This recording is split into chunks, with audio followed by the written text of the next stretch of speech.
ओम श्री गणेशाय नमः। राधे राधे। वैशाख मातम अध्याय 25वां। सुखदेव जी कहने लगे, हे राजन, वैशाख में शुक्ल पक्ष के अंत में जो 3 तिथि पूर्णमासी तक हैं वे बड़ी शुभ फल देने वाली हैं। ये तीनों तिथि पुष्यकारिणी कहलाती हैं। ये समस्त पापों को दूर करने वाली हैं। जो कोई वैशाख मास में महीने भर स्नान नहीं कर सकता है, उन्हें इन तिथियों में स्नान करने से संपूर्ण फल मिल जाते हैं। संपूर्ण देवता त्रयोदशी के दिन इकट्ठे होकर जीवों को पवित्र करते हैं। पूर्णमासी के दिन विष्णु भगवान के संग संपूर्ण तीर्थ इकट्ठे होते हैं। चतुर्दशी के दिन यज्ञ सहित सब देवता उन्हें पवित्र करते हैं। कोई कैसा ही ब्रह्मघाती तथा मद्यपान करता हो, ये सबको पवित्र करते हैं। प्राचीन काल में वैशाख की एकादशी के दिन विष्णु भगवान ने अमृत उत्पन्न किया। द्वादशी के दिन उसकी रक्षा की। त्रयोदशी के दिन देवताओं को अमृत पिलाया और चतुर्दशी के दिन देवताओं के विरोधी दैत्य का नाश किया तथा पूर्णमासी के दिन देवताओं ने अपने राज्य को प्राप्त किया। इसे देवताओं ने प्रसन्न हो इन तीनों तिथियों को प्रीति पूर्वक प्रफुल्लित चित्त से वरदान दिया था। वैशाख मास की ये तीनों तिथियां शुभ हैं, पुत्र पौत्रादि फल देने वाली और मनुष्यों के पापों को दूर करने वाली हैं। जो अधम मनुष्य संपूर्ण वैशाख मास में स्नान नहीं कर सकते हैं, वह इन तीनों तिथियों में स्नान करने से पूर्ण फल प्राप्त कर लेते हैं। जो मनुष्य इन तिथियों में भी स्नान दान आदि नहीं करते, वे चांडाल की योनि पाते हैं और फिर रौरव नरक में जाते हैं। जो इन तीनों तिथियों में गर्म जल से स्नान करते हैं, वे 14 मनवंतर तक रौरव नरक में निवास करते हैं। पितीश्वर और देवताओं के लिए जो दही और अन्नदान नहीं करते, वे पिशाच की योनि पिल्ले काल तक भोगते हैं। जो वैशाख मास में नियम पूर्वक कर्तव्य कर्मों में लगे रहते हैं, वे विष्णु भगवान की सायुज्य मुक्ति को प्राप्त होते हैं, इसमें संदेह नहीं। जो वैशाख के कुल महीने में नियम पूर्वक न रहकर केवल इन 3 तिथियों में शास्त्र विहित कर्म करते हैं, वे पूर्ण फल पाकर विष्णु लोक में निवास करते हैं। जो मनुष्य देवता पितीश्वर गुरु और विष्णु भगवान के निमित्त स्नान दान नहीं करते, उन्हें हम शाप दे देते हैं। वे मनुष्य निसंतान, आयुहीन और दुखी होंगे। देवता ऐसा वर देकर अपने अपने धाम को चले गए। अतएव वे तीनों तिथियां बड़ी पुण्य कारिणी और सब पापों का नाश करने वाली हैं तथा तीनों पुष्यकारिणी कहलाती हैं, पुत्र और पौत्रों को बढ़ाने वाली हैं। जो स्त्री पूर्णमासी के दिन ब्राह्मण को मालपुआ और खीर भोजन करावे तो कीर्तिमान पुत्र पावे। पिछले इन्हीं 3 दिनों में जो कोई गीता का पाठ करे, उसे प्रतिदिन अश्वमेध यज्ञ करने का फल मिल, इसमें संदेह नहीं। जो कोई इन तीनों तिथियों में विष्णु सहस्त्र नाम का पाठ करता है, उसके पुण्य के फल कहने की तो किसी में भी स्वर्ग अथवा पृथ्वी भर में सामर्थ्य नहीं है। पूर्णमासी के दिन को कोई सहस्त्र नाम का पाठ करे और एक एक नाम पर मधुसूदन भगवान को दूध से स्नान करावे तो उसके सब पाप दूर हो जाते हैं और वह विष्णु लोक को जाते हैं। जो सभी उत्तम उत्तम पदार्थों द्वारा मधुसूदन भगवान का पूजन करते हैं, तो कल्पांत में भी उसके पुण्य क्षीण नहीं होते हैं। जो कोई मनुष्य वैशाख में न स्नान करे न दान करे, वह ब्रह्म हत्यारा, गुरुधाती और पितीश्वरों का नाश करने वाला होता है। जो कोई नित्य प्रति श्रीमद् भागवत का 1 श्लोक, अर्ध श्लोक अथवा 4था श्लोक पढ़े तो ब्रह्मत्व को प्राप्त होता है। इन तीनों दिनों में श्रीमद् भागवत की कथा सुनने वाला कभी भी पापों में लिप्त नहीं होता। जो जैसे कमल के पत्ते पर जल नहीं ठहरता, इन 3 तिथियों में विधिवत भगवत पूजा, स्नान दान आदि करने से बहुत से मनुष्य देवता हो गए हैं। कितने ही सिद्ध बन गए और कितने ही ब्रह्म भाव को प्राप्त हुए हैं। ब्रह्म ज्ञानी अथवा प्रयागराज में मरने से मोक्ष मिलता है अथवा वैशाख मास में नियम पूर्वक स्नान करने से मोक्ष मिलती है। वैशाख की पूर्णमासी के दिन स्नान करके नीले रंग का सांड छोड़ें तो समस्त बंधन से छूटकर धर्म, अर्थ, काम और मोक्ष प्राप्त होता है। जो गरीब कुटुंबी ब्राह्मण को गोदान देता है, वह अकाल मृत्यु से छूटकर परलोक में परम पद पाता है।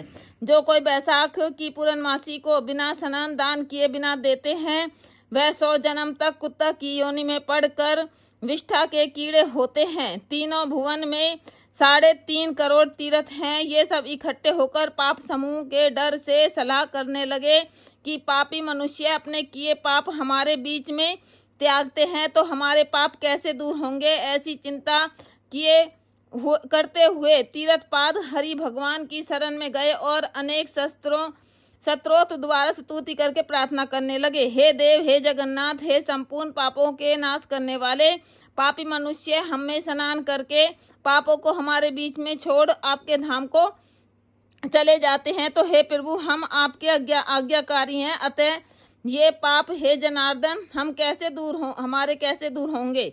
हे प्रभु, हम आपके चरणों की शरण में इच्छुक हैं, कोई उपाय हमारे सामने कहिए। जब तीर्थों ने ऐसी प्रार्थना की तब भूत भावन भगवान हंसते हुए मेघ जैसी गंभीर वाणी से बोले, वैशाख के महीने में मेष की संक्रांति में शुक्ल पक्ष में जो अंतिम 3 दिन हैं, वे 3 दिन स्वर्ग तीर्थ में पुण्य रूप हैं और मेरे प्राण प्यारे हैं। इनमें सूर्योदय से पहले स्नान कर जल से बाहर आ जाएं, जिससे सब प्रकार के पाप से छूट पुण्य रूप और निर्मल हों। उन 3 दिवसों के बीच जो कोई स्नान नहीं करते, उन मनुष्यों में ही पाप स्थित रहता है। जो पाप तुम्हारे बीच में उनसे निकलकर इकट्ठे हुए हैं, जो मनुष्य इस प्रकार तुम्हारे बीच में पाप छोड़ गए हैं, वे उनमें रहते हैं। ऐसा तीर्थपाद विष्णु भगवान ने तीर्थों को वरदान दिया और ऐसी आज्ञा दे योग बल से वहीं अंतर्ध्यान हो गए और सब तीर्थ अपने अपने धाम को चले गए। प्रतिवर्ष वैशाख के महीने में पिछले 3 दिन में सब अपने अपने पापों को छोड़ निर्मल होते हैं। जो वैशाख के पिछले 3 दिन में स्नान नहीं करते, उन्हीं के ऊपर सब मनुष्यों के पाप आकर के ठहर जाते हैं। इस प्रकार स्नान न करने वाले मनुष्यों को तीर्थ साप देते हैं। जो कोई इन 3 दिनों में स्नान नहीं करता, उसके समान कोई पापी नहीं है। ऐसा पाप किसी भी शास्त्र में न देखा है न सुना है। अतः पिछले 3 दिवस में स्नान, दान और मधुसूदन भगवान की पूजा न करें तो इसके तुल्य कोई पाप नहीं है। जो इन कर्मों को न करे वह 14 मनवंतर तक नरक में पड़ा रहे। इस प्रकार संपूर्ण वैशाख का महात्म वहाँ बुद्धिमान श्रुतिकीर्ति के आगे कहा हुआ जैसे जैसे सुना या देखा तदनुसार हे महाधव मास की कथा वर्णन की गई है। इस महात्म को पूरी रीति से वर्णन करने की सामर्थ्य तो ब्रह्मा की भी नहीं है। पहले कैलाश के शिखर पर बैठकर पार्वती जी ने महादेव जी से पूछा, तब महादेव जी 100 वर्ष तक यही कथा कहते रहे तो भी पूरी न हुई। तब असमर्थ हो चुप हो गए। भगवान विष्णु जगन्नाथ श्री नारायण के बिना कोई भी वैशाख मास का वर्णन पूर्णतः नहीं कर सकता। पहले सब ऋषियों ने मनुष्यों की हित कामना से थोड़ा थोड़ा वैशाख मातम वर्णन किया है, परंतु हे राजन किसी ने अंत नहीं पाया। असमर्थ होकर सब बैठे रहे। तू वैशाख मास में दान आदि सत्कर्म कर, इनसे निश्चय ही मुक्ति मिलेगी। ऐसा मिथिलापति राजा जनक को समझाकर सुदेव जी राजा से पूछकर जाने का विचार करने लगे तो राजा को एक साथ आहत उत्पन्न हो गया, नेत्रों से जल टपकने लगा। तब उत्सव करने में प्रवृत्त हुआ और अपनी वृद्धि के लिए सुदेव जी को पालकी में बैठाकर ग्राम की प्रदक्षिणा कर चतुरंगनी सेना को संग भेजा और पीछे पीछे स्वयं चला। फिर अंतपुर में ले जाकर वस्त्र आभूषण गो पृथ्वी तिल स्वर्ण आदि सब प्रकार के वैभव आगे रख नमस्कार कर हाथ जोड़ सन्मुख खड़ा हो गया। तब महातेजस्वी महायशस्वी सुदेव जी अत्यंत संतुष्ट हो प्रसन्नता पूर्वक अपने धाम को गए। तब नारद जी कहने लगे, हे राजा अम्बरीश, यह परम अद्भुत आख्यान मैंने तुम्हारे सम्मुख वर्णन किया, जिससे सुनने से ही संपूर्ण पाप नष्ट हो जाते हैं और सब प्रकार की संपत्ति मिलती है। इसी से भोग ज्ञान और मोक्ष प्राप्त होते हैं। नारद जी के ऐसे वचन सुन महायशस्वी राजा अम्बरीश मन ही मन ऐसा प्रसन्न हुआ कि बाहर के सब व्यापार छोड़ दिए दंड की तरह पृथ्वी पर गिर सिर से प्रणाम करने लगा तथा सब प्रकार के ऐश्वर्यवान पदार्थों से नारद जी की पूजा की। फिर भगवान नारद मुनि ने राजा से पूछकर अन्य लोक चले गए, क्योंकि साप के मारे वे एक जगह नहीं रहते हैं। राजश्री अम्बरीश भी नारद जी के कथानुसार शुभ धर्मों का आचरण करते हुए निर्गुण भगवान में लीन हो गए।